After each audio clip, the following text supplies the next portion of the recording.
ಇದೇ ತಿಂಗಳು 19ನೇ ತಾರೀಕು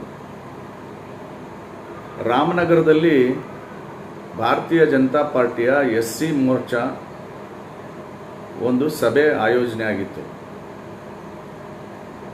ಆ ಸಭೆಯಲ್ಲಿ ಮಾತಾಡ್ತಾ ನಾನು ಒಂದು ಪದ ಬಳಕೆ ಮಾಡಿದ್ದೀನಿ. ಆ ಪದ ಬಳಕೆ ಕೇವಲ 15 ಸೆಕೆಂಡ್ ಇದೆ.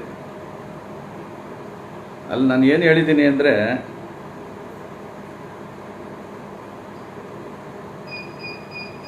ಕೊಳ್ಳೇಗಾಲದ